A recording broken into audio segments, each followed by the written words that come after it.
Welcome to நல்லி சாமி cooking. நீ நம்ம பார்க்க போகிறது குடமிளகாய் முட்டை பொரியல். ஒரு வித்தியாசமான ஸ்டைலில் நம்ம பார்க்க போகிறோம். அதுக்கு தேவையான பொருளை பார்த்துடலாம்.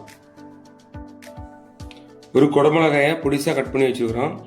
அது கூட 2 மிளகாய், ஒரு தக்காளியை பொடியாக கட் பண்ணி வச்சுருக்கோம். ஒரு 15 சின்ன வெங்காயம் போட்டால் நல்லா இருக்கும் முட்டை பொரியல். கொஞ்சமாக கொத்தமல்லி, கருவேப்பிலை. அது கூட 1 ஸ்பூன் காஷ்மீரி வத்தல் பொடி, 1 ஸ்பூன் மிளகு பொடி, தேவையான அளவு உப்பு, கொஞ்சமாக மஞ்சள் பொடி, 3 முட்டை வச்சுருக்கோம். முட்டை பொரியலுக்கு அடுப்பை பற்ற வச்சுட்டு கடாயை வச்சுருவோம்.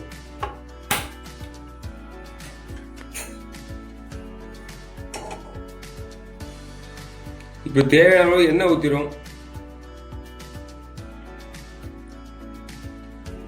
கடுகு சேர்த்துறோம். வெட்டி வச்சு சின்ன வெங்காயத்தை சேர்த்துறோம்.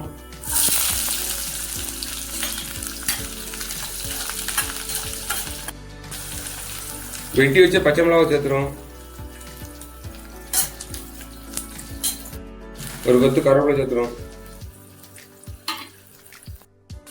உள்ளி இந்த அளவுக்கு வசங்கினா போதும். இப்போ தக்காளி சேர்த்துக்கலாம்.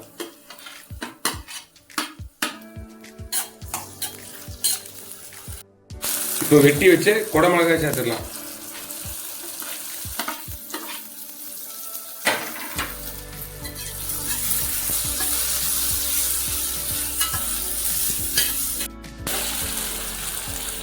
ஒரு 5 நிமிஷம் குடமிளகாய் வேகட்டும், மூடி வச்சிருவோம்.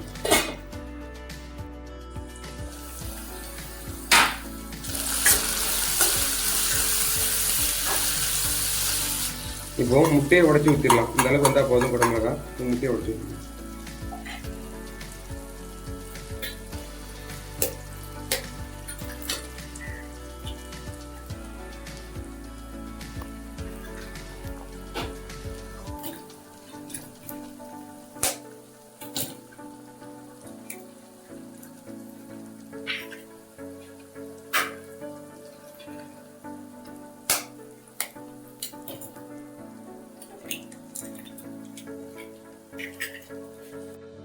இப்போ பொரியலுக்கு தேவையான உப்பு சேர்த்துக்கிடும். காஷ்மீர் வத்தல் பொடி சேர்த்துக்கலாம். மிளகு பொடி சேர்த்துக்கலாம். கொஞ்சமா மஞ்சள் பொடி சேர்த்துட்டு கிண்டி விட்டுருலாம்.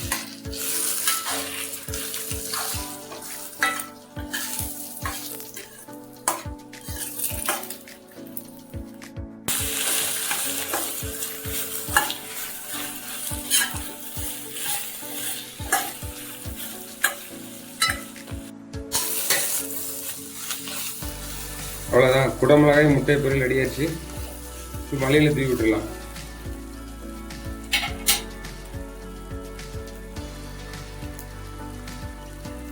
அடுப்பு ஆஃப் பண்ணிடுவோம்.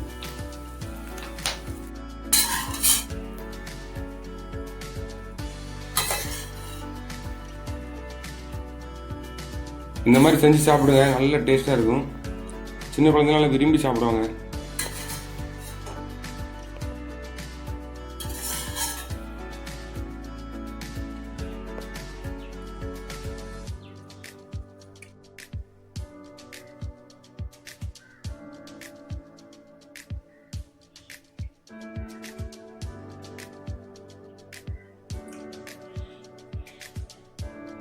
அட்டகாசமாக இருக்குங்க குடமிளகாய் முட்டை பொரியல்.